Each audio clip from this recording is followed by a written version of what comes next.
For many people, purchasing a new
And good morning and welcome to the Olympian Table this morning, and here we are to talk about all the things that matter and all the things that don't matter.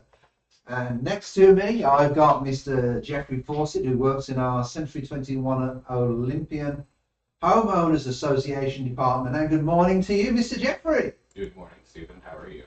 Oh, that sounds very sort of English to a point, to be perfectly honest, but there you go. I think you're definitely not.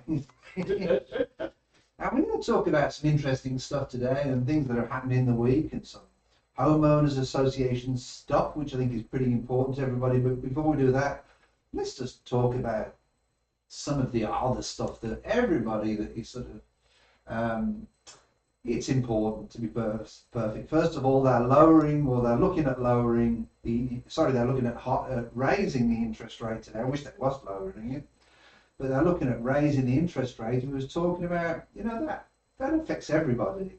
Whether it's a loaf of bread or whether it's a bowl of rice, or what's your opinions on that, Jeffrey? Come on, what's your opinions on the interest rate? Well, I think that the Fed, they have good intentions. Like they're trying to, stave off a recession, right? But at the same time, uh, it really affects the small guys, right? Like, Yeah, I mean, I went to Sam's actually about 3 days ago, and Enrique, who's down in our front office, turned around and said, "Oh, we're out of coffee. Can you go some coffee?" Anyway, I went down there and I've got these big bowls of Folgers that I get, and normally they're like, I don't know, $10, $10, 50 cents or something. And I was amazed at the price. It was $11.75. it's insane. It's insane, and I don't understand. Like they say that people are continuing to spend, right? So like they're having trouble, catching up with the supply. Um, but at the same time, I don't know. Like for me, I don't know how people are continuing to spend because for me, like Well, your boss doesn't pay you what you're worth. We know. well, I'm You just don't saying. have to go there. Your boss. No, I'm just saying that's not what I'm saying. I'm saying that like for me, like just simply living day to day, like I see the cost impact in my household for sure. Do you think companies price gap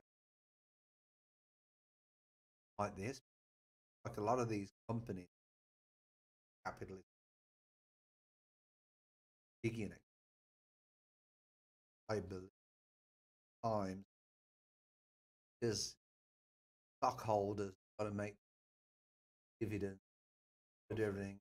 And I feel it goes from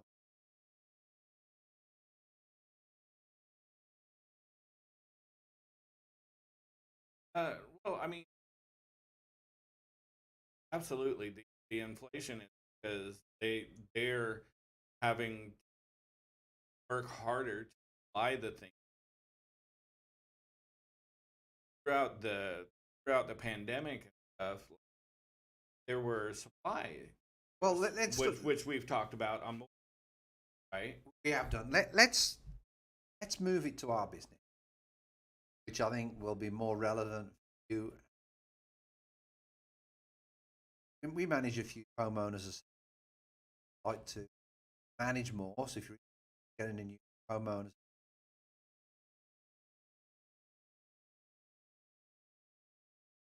dealt with some of all of the homeowners associations, the HOA fees. Because there are several most of primary fact that prices natural gas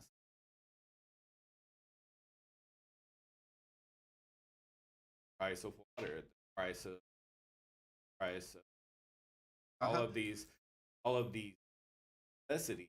Which would you say is the biggest increase that you've had? Insurance? Oh, for sure. How much has the insurance got? Properties? Um, depending on the property, 5 and 80. That's honestly just amazing. 84% blows my mind. But we do have one. That that's due to detriment. It's that and the fact that I think speaking to they feel like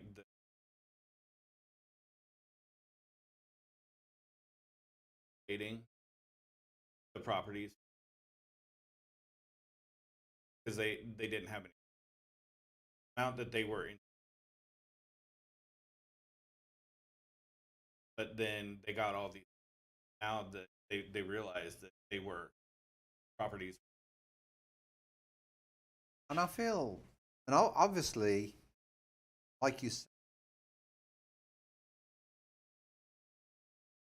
it's everybody as you go down the chain, because in your HOA fee, what happens? Yeah, You know, people on a fixed income, they're on a fixed, they can do so. They've got to cut. We've had, we've got two of them on one of the properties that we've got, and that definitely hurts people. And rents have gone up. I'm understanding rents have gone up anywhere between 20 and 30% over the last few. Well, the rental properties that I personally own, we have an addendum, and we've always gone up between 3 and 5%. And one of the real estate agents who's got more properties than himself out there under our wing, he basically turned around and rents started to basically $50, $150.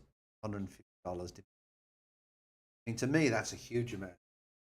But he was saying, his HOA fees. I've got one HOA fee that we don't manage, somebody else, and it went up from $233 to $611. I'm curious about that one. I'm curious about what the declarations they have a limit to what they can raise per year. Well, what they've done is they've put the base. They've been very clever. They've got the base rent, but then they're charging water and gas. One time was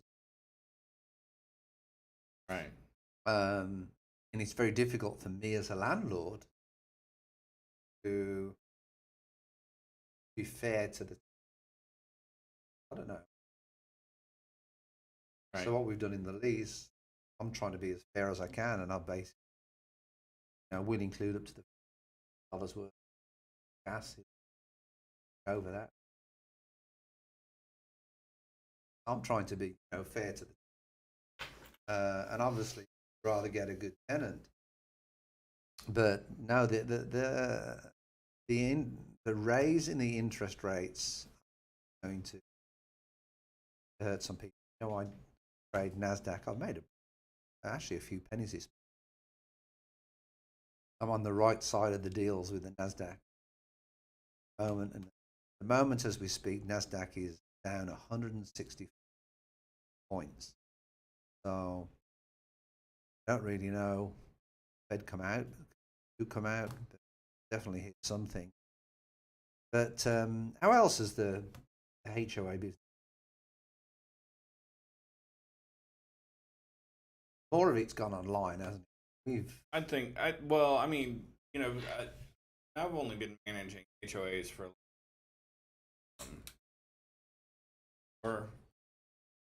5 years now.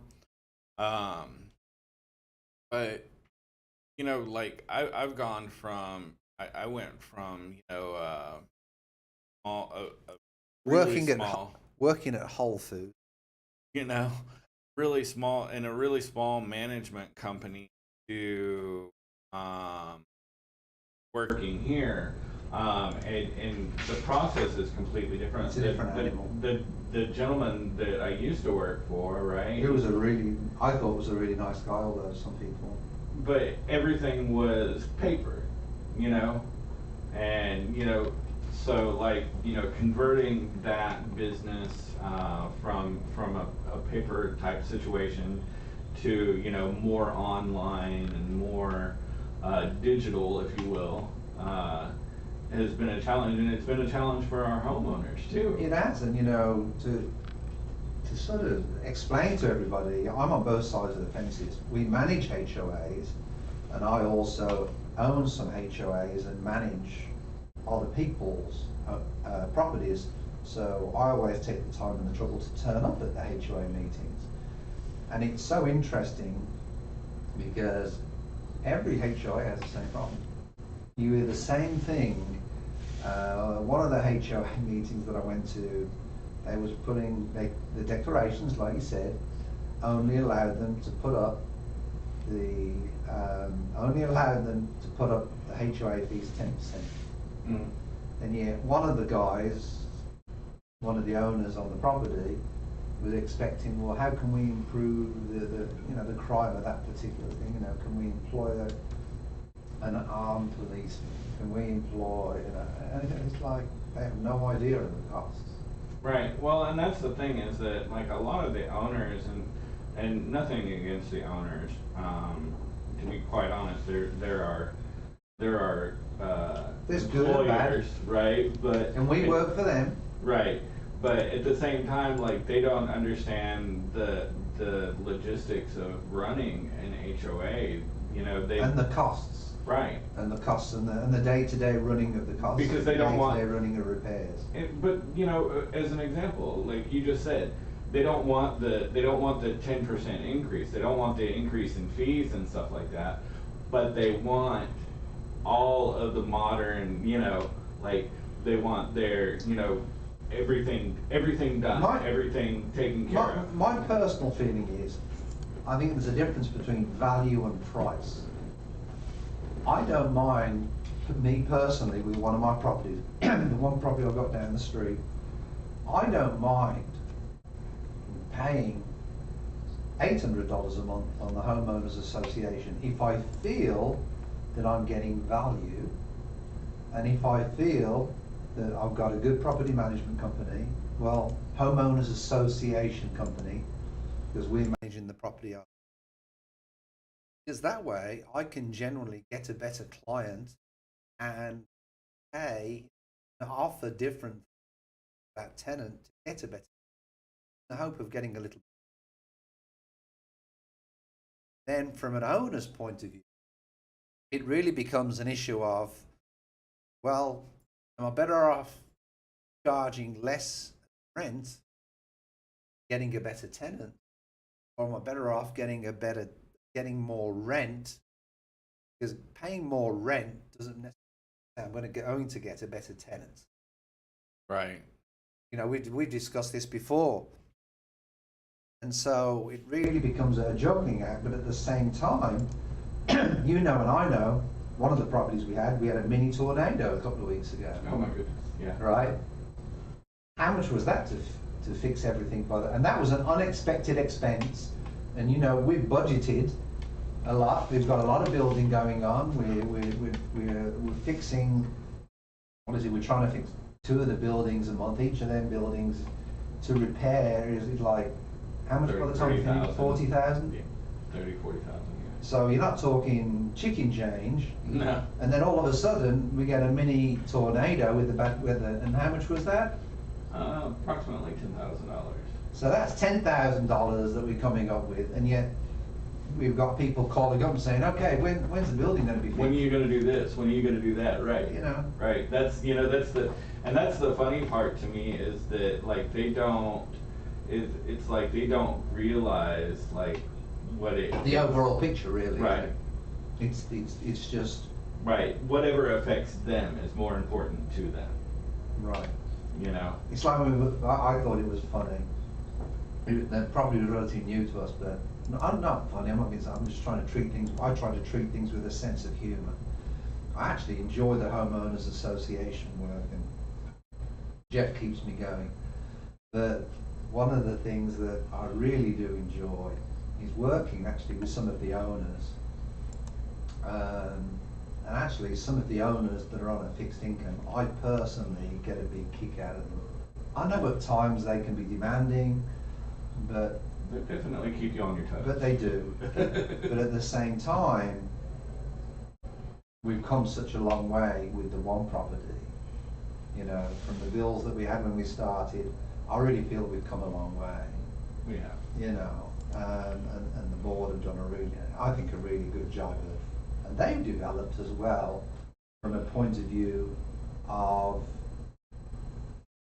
the board managing themselves as a team, being a little bit more cohesive, and maybe getting a little bit more done in making decisions, because that's the biggest problem I found as a real estate agent coming into Homeowners Association. and I know that we're very strong on, we work on the decisions that the board makes. We don't make the decisions. That's the difference between homeowners association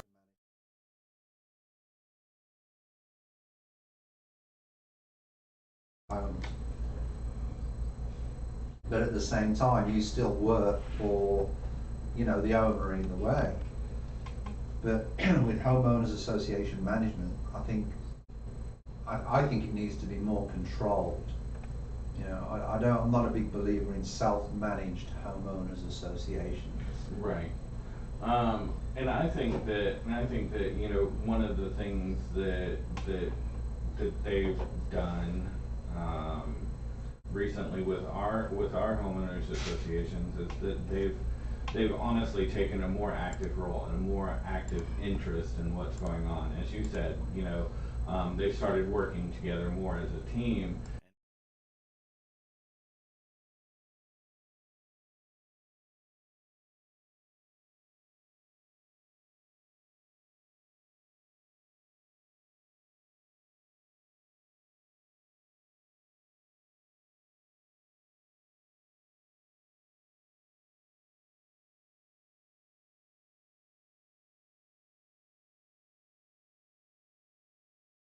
At the time we've got this, and now we've got a bit of control.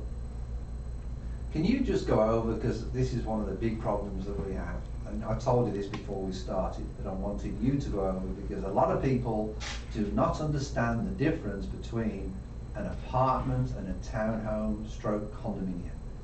Right. So like a lot of times people like they buy these condos like as a first time home buyer, you know, or even you know, on down the road, and they buy these condos and townhomes and stuff like that, and they think that, you know, that when they buy these, in their mind, they see it as purchasing an apartment, right? Like we're gonna take care, the HOA is gonna take care of all of the, you know, all of the problems. Like they're not gonna have any expenses that, you know, like if a pipe busts in their apartment, they're immediately calling us. You know, it's your responsibility to take care of it. Why aren't you taking care of this? You know, but they think that all of the expenses, as if you were an apartment, would just fall on the company itself. And unfortunately, that's not the way townhomes or condominiums work when they're in an HOA. They are single family homes, if you will, right? Like they work the same way. You have responsibilities to maintain them, pipes and such that are what they call limited common elements, which means that they serve you, are your responsibility. Right. I mean, but it's so much harder as well. You know, our board, we needed to change some boilers. And it's so difficult for a homeowners association to go out there and loan money. Oh yeah. An apartment can go to a bank and they can loan on the collateral. But a homeowners association can't do that because it's a common area. It's owned by everybody. And it really is difficult to go out there and loan money. You know, sometimes you've got to go out there and loan money, and that's one of the things with real estate. You've got to go out there and refinance it, pull your equity out. I was reading something the other day, and I don't know the specifics of it, so I'm not going to have a lot of answers on it. But I was reading something the other day that the federal government is working on setting up a loan assistance program for HOAs. Since the situation with that building, that high collapse rise in Miami. Mm-hmm. So they're talking about setting up like an assistance, like a loan assistance program. Great idea. Through the FHA. I think it's a great idea, because what happens is over time with a lot of HOAs is, if the money is not available to keep up with the maintenance, it builds up over a time and over a time. I will do it later. I will do it later. I will do it later, and it just catches up with you. The truth is that in a lot of those homeowners, just like you were saying, just like in big government, right? Like the spending gets so out of control, like you get to a point to where you're just kicking a can down the road.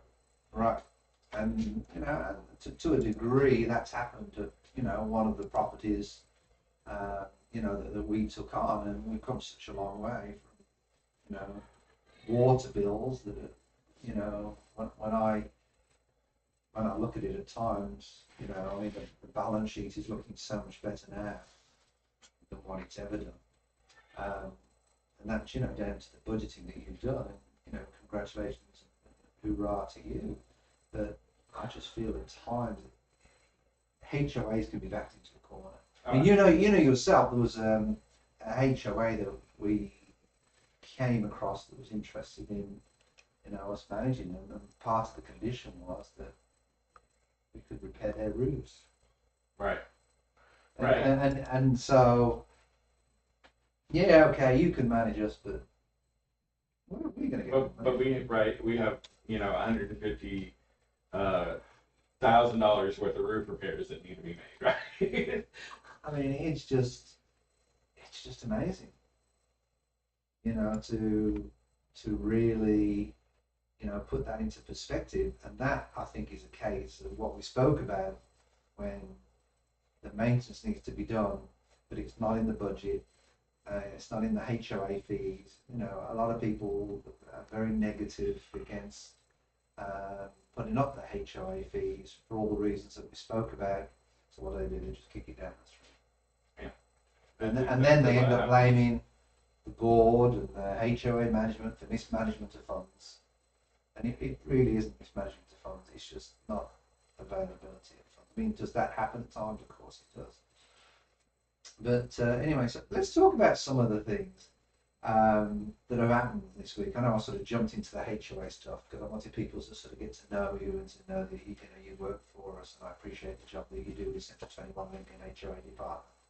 There's probably people downstairs looking for Mr. Jeff now, saying, "Hey, Mr. Jeff, can you sort this out?" Well, sorry guys, you've got to go to YouTube to see Mr. Jeff this morning. So one of the things that I just want to talk to. Let's talk a little bit about the abortion issue. Can you pull something up on our screen, Mr. Everett? Roe versus Wade. About Roe versus Wade, with the Supreme Court overturning Roe versus Wade. I mean, we're in a pretty conservative state. I like Texas. I don't like all of Texas, but I like. It was interesting. Somebody asked me yesterday that lives in Kentucky, said, "Why do you live in Texas?" And I couldn't answer them. I could not generally answer them. But I'll tell you what I did tell her. I said, every time I go back to England, I go there for so long, and then all I want to do is get back to Texas. So let's talk a little bit about this. You mentioned something to me this morning, which I thought was pretty interesting. And what you said was that this particular, if this is overturned, it affects so many people. So let's sort of get your view on this. Right. So my thing is that, like, if Roe versus Wade is overturned, like, I understand people's concerns about abortions. I don't want to sit here and act like I'm a proponent for abortions and stuff like that. Like, but I am the type of person that believes that a person has a right to do with as they will their own body, right? So for me, the implications of having Roe versus Wade turned over, like, I don't think that people are so fixated on the fact that it directly deals with abortion, which is a problem, right? But the bigger picture is the fact that like, this gives government a handhold in what people can do with their own bodies, right? They're essentially telling these women, look, you can't do this, and giving the government a foothold in that to be able to tell people what they can and cannot do with their own bodies. And that's absolutely absurd to me. It's my body. Yeah, I think this particular article is a little bit misleading. It says the Supreme Court has voted to strike down the landmark Roe versus Wade. They haven't done that yet, have they? No, there was They've leaked the documents. there was right? a leaked document Right. that was proposing the striking of Roe versus Wade. Right. But what I find interesting, as a general point, all right, is you've got the governor of Florida that's voting and saying that in your own family, this thing with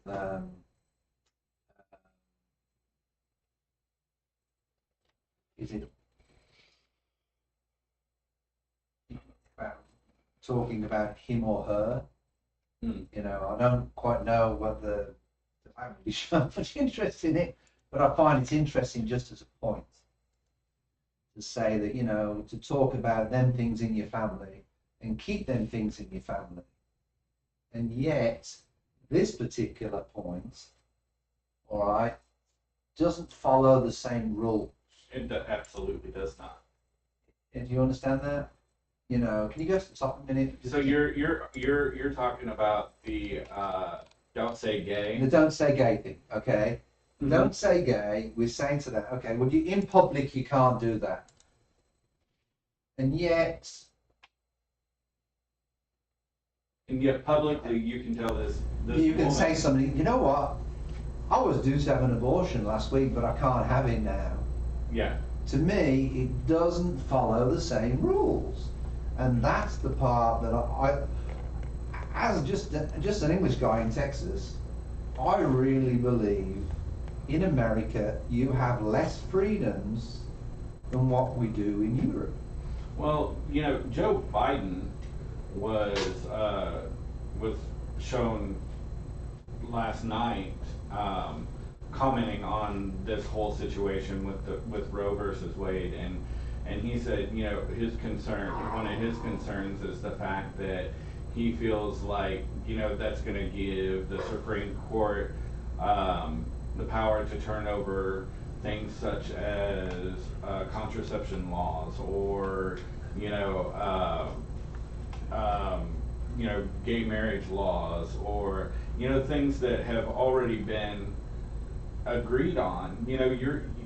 They set a precedent when they made this decision, on now 50 plus years ago, right? And how can you, I don't understand how, in my opinion, I don't understand how they can overturn it when they were the ones that, that made the decision to begin with. Now, I think that the government overall has failed in the system because they should have committed it to law as soon as the decision was made. Do you see what I'm saying? No. Well, the government should have made a law and said, okay, so this decision's been made, so now we have to. So when the Supreme Court initially made that decision, we have to write a law that said that will uphold that decision.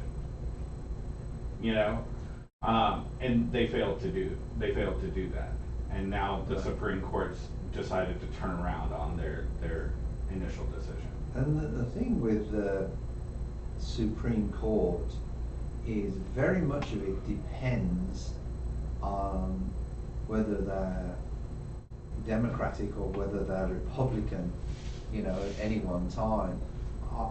The more as time goes on, the more I wish there was more than two parties. Now, I know there is more than two parties, but if you vote for another party, does your vote matter? Then your vote does not matter. And that's really the problem that I feel that America's stuck in at the moment. Because when I went to vote on the last election, I've got to tell you, I was watching Mr. Trump and I was watching Mr. Biden, and I was absolutely amazed when I got to the voting booth and there was 4 people to vote for. And I'm thinking, I don't know them. I've never been introduced to them. Right.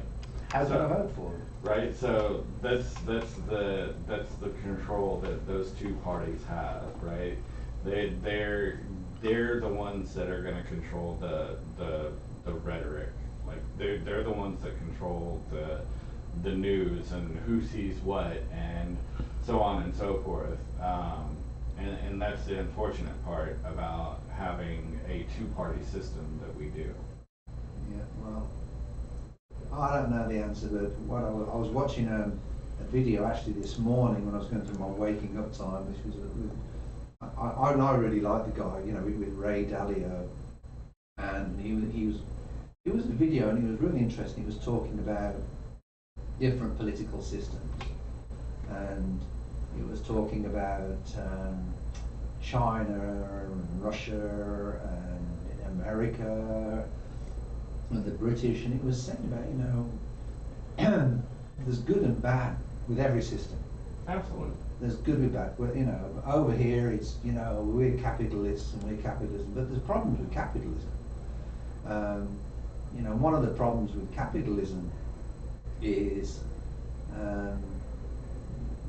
you know, I don't know the actual percentages at the moment, but you're talking minimal people who are billionaires and millionaires who, you know, are controlling the wealth, and then you've got millions of people that, you know, are struggling. Yeah. And I think it's a problem, and, you know, socialism has got its own problems as well. I wouldn't really call myself a socialist, although some people might. You know, and it was, I really think in any particular system, what really is the problem is the corruption of the politicians, and it's the same in, you know, in Russia, it's the same in China, and I really think, you know, it's the same here. I think that when you see this, you know, that you've got, what is it, how many people on the Supreme Court? 9? Yes. So you've got 9 people on the Supreme Court. You've had these people voted in the last 3 or 4 years through the, you know, the Trump. It's funny because Kavanaugh and another guy both said during their hearings that they wouldn't, you know, vote to overturn Roe versus Wade when they were specifically asked. Right. And yet I think that they both were signed onto that draft that said that they would. And the next election, I think this is going to be a hot topic. Oh yeah. I really think this is going to be a very, very, very hot topic. I don't think it's a good time for the Republicans to say, but the Supreme Court to dig this out. You know, and really, I think you brought a good point up before we started the podcast. And you said, here we have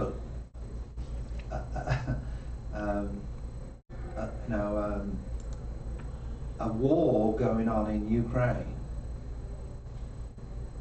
and what are we doing? We're fighting over. We're worried. Right, we're worried about what a person can and can't do with their own and body.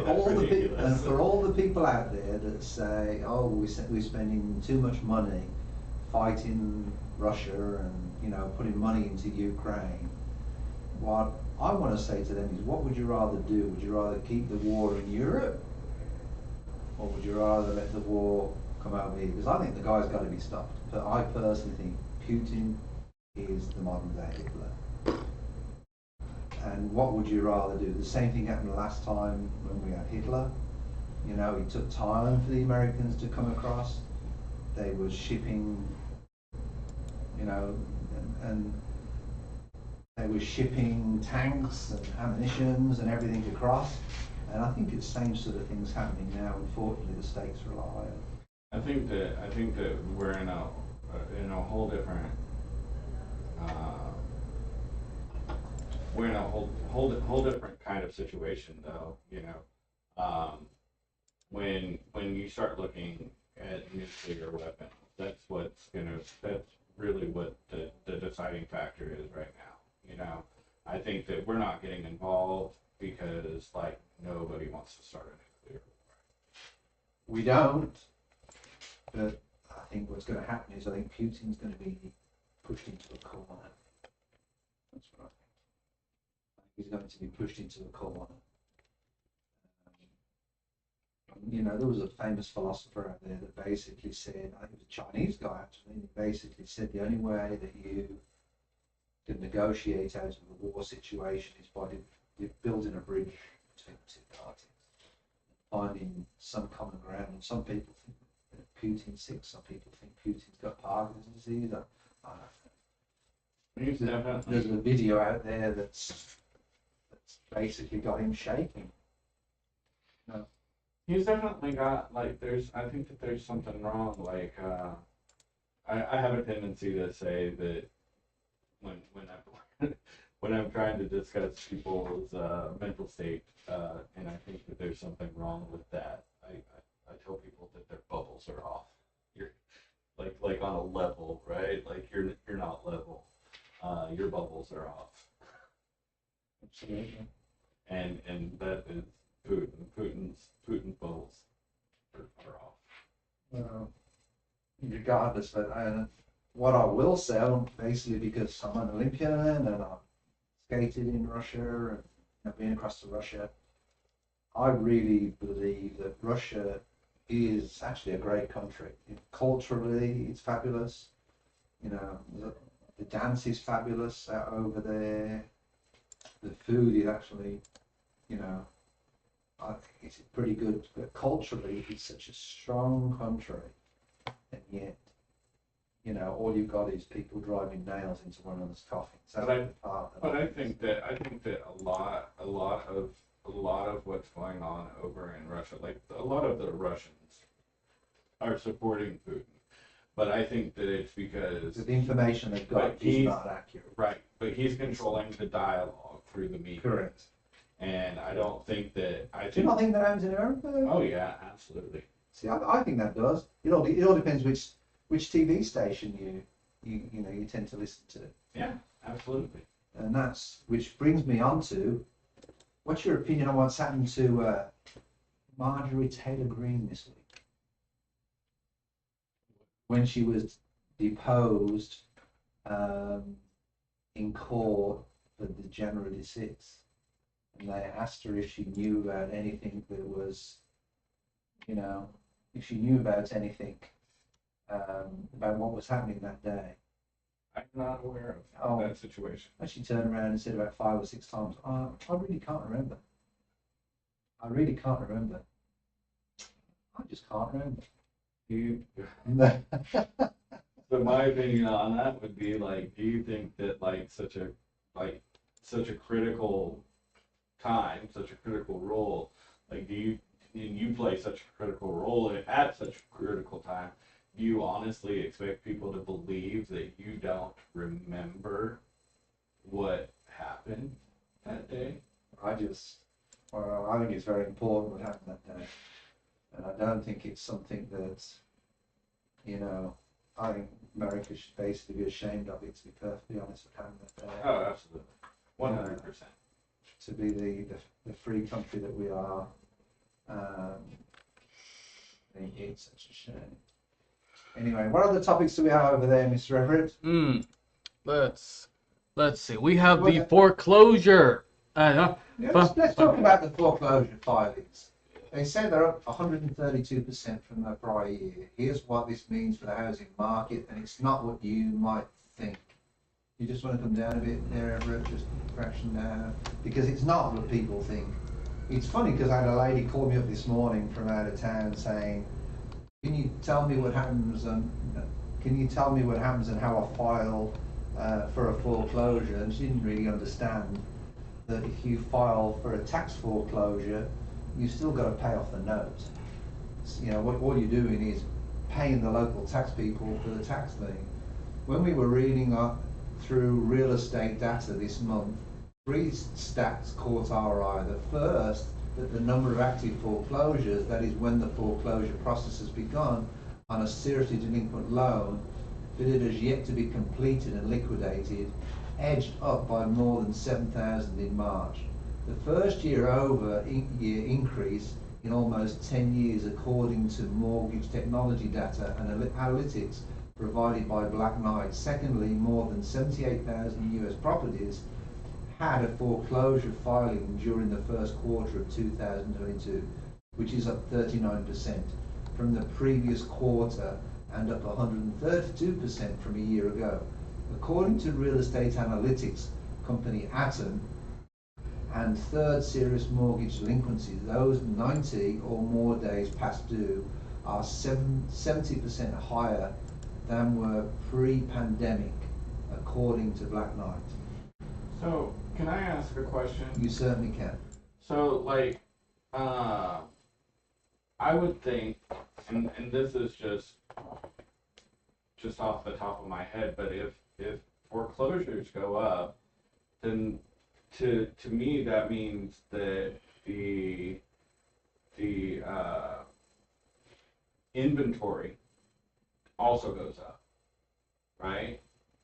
And it seems to me that then if the inventory is up, that you would potentially see a decrease in prices. Well, that would be my general thought process. yes, I know. First of all, I was one of the foreclosure kings back in 2008. I was lucky enough to have some pretty big accounts with Fannie Mae, Freddie Mac, and there were some other investors that and banks that I work for. I blamed a lot on, this is just my personal view, and I'm going to say, I blamed a lot on, I blamed a lot on real estate agents who didn't explain to people when they originally bought the house. I blame them. People seemed ill-informed. Now, whether that was just an excuse or not for foreclosure, I don't know. But this isn't as bad as what people think, because foreclosures is going to vary a lot by areas. In Texas is a great place to buy a house. Anywhere in the Sun Belt is a great place to buy a house. Prices dipped in 2008 about 10%, 15%. And yet in New York and California, prices were down 50%. So when we had the foreclosures down in the south, the numbers of foreclosures really wasn't as high. All right, but the next part that's interesting is actually the start of the next paragraph. What it says: while those numbers seem grim, pros say the reality isn't as bad as it looks. Though active foreclosures are up on the year basis, a number of loans in active foreclosures is still way below historic norms. And I really feel that what's happening is people, I really don't think that, I think there's going to be a flattening off, but I don't think I think there's a lot of hype over there's going to be a crash, even with the stock market. Oh, there's going to be a crash. Have we bottomed down? Have we, done different things? And the problem with the increase in the interest rate, it goes back 20 years ago. Whether they're Republican or Democrats, they're all as bad as one another. Right. It should have been corrected 20 years ago. Now we've just got to the point. In some ways, I don't know whether to say, Biden, okay, now you're the one with the guts to say it's got to be done. And we need to ask an economist for that, or to say, now, we can't go on anymore. I'm not an economist. I'm just an observer. But it's just interesting to get your view. But the foreclosures, I don't think there's going to be an endless amount of foreclosures. I just don't. I can't see it happening. Well, and it's funny to me because they have this work that's being done. I don't know if you have seen, they're doing work on 59 South at 610. At 610. Right? And so and the reason that they're doing that, like I was watching a news report on it the other day, and they were saying that the reason that they're doing that is because they expect population in Houston to expand over the next few years. So they're trying to widen these roads and stuff like that and make the, traffic flow better. So like, even if the foreclosures are higher, is it going to affect the bigger cities Well, like Houston? I was watching a program the other day, and they were saying for America as a whole to get up to the point where to get away from the price increases, we have to build another 4 million homes in America as a whole. Because when we had the crash of 2008, there was a lot of builders that came out of the business. Mm-hmm. A lot of tradespeople came out of the business. The carpenters, the electricians and such like, because they couldn't get a job, so they came out of the business. Right. And that's one of the problems now. I mean, carpenters and electricians, some of them are getting paid good amounts of money, $100,000, $150,000. A lot of land developers came out of the business because they just wasn't, making the money. And it's interesting because we have an Italian. We actually have a foreign investor that's investing millions of dollars at the moment on land development in Texas, in Houston. But I mean, it's on cycle, right? Like it's on cycle, just like everything else. Like Right. Nothing's ever consistent. Like everything's gonna have its ups and downs. It's peaks and valleys, right? So the housing market is no different than that. Absolutely. Well, anyway, we've all got to get to our business. I'm going to hear your phone beeping, Right. Mine's beeping as well. And I just want to sort of thank everybody. And the reason why James wasn't here this morning, unfortunately, he had a death in the family. So I think he's up in Memphis, I believe. So he's taking care of his family and comforting them. We miss you dearly, James, and we hope that Our you're all condolences. okay. Absolutely. So thanks for stepping in at the last minute, Jeff. We appreciate you. So from Century 21 Olympian, if you're looking to become a real estate agent, or if you want to buy a home or sell a home, or if you're looking for a foreclosure, let us know and we'll do what we can. So until then, we'll see you next week. Have a good week. If you can't be good, be happy, and stay safe.